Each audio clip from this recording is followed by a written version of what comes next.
એકવાર શ્રીજી મહારાજ મૂળજી બ્રહ્મચારી સાથે ભુજ જતા હતા। તે વખતે શ્રીહરિ ભેગો વઢવાણનો દેવકૃષ્ણ બ્રાહ્મણ ભુજ જતો હતો। બીજા સંતો પણ સાથે હતા। તે રણમાં જતાં જતાં તે દેવકૃષ્ણ ઘણો તરસો થયો અને પ્રાણ જાય એમ થયું। એ વખતે એ દેવકૃષ્ણ બ્રાહ્મણે મહારાજને કહ્યું, હવે મને તરસ બહુ જ લાગી છે અને રહેવાતું નથી। હમણે મારું પ્રાણ પંખેરું ઉડી જશે, માટે હે દયાળુ, પાણી મળે એવું કંઈક કરો। ત્યારે શ્રીજી મહારાજ બોલ્યા, જે દેવકૃષ્ણ, અહીં વીરડો કરીને આ પાણી પીવો। ત્યારે દેવકૃષ્ણ બ્રાહ્મણે તુરત જ વીરડો કરીને પાણી ચાખી જોયું તો પાણી બહુ જ ખારું હતું। તે કેમ પીવાય? ત્યારે મહારાજ પણ બોલ્યા, આ ખારું છે, ચાલો થોડા આઘા જઈએ।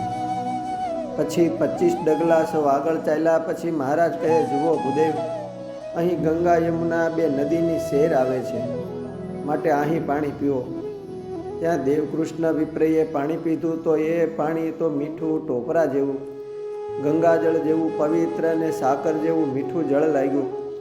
ત્યારે એણે મહારાજને કહ્યું કે આ પાણી બહુ જ મીઠું છે।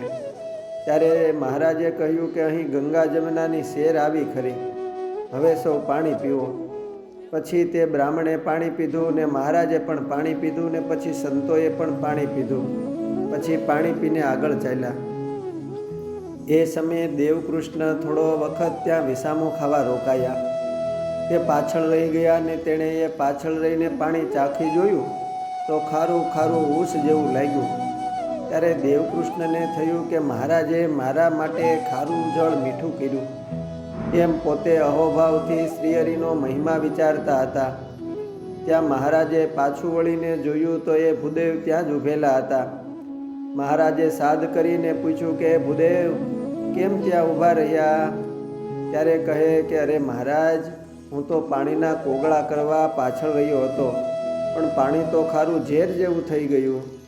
ત્યારે મહારાજ કહે, એ ગંગા જમનાની શેર સ્થિર રહેતી નથી, ચાલી જાય છે ને પાછું સમુદ્રનું પાણી આવી જાય છે, એ પાણી તો ખારું જ હોય ને। ત્યારે દેવકૃષ્ણ હાથ જોડીને કહે કે મહારાજ, ત્યાં ગંગા જમનાની શેર કેવી?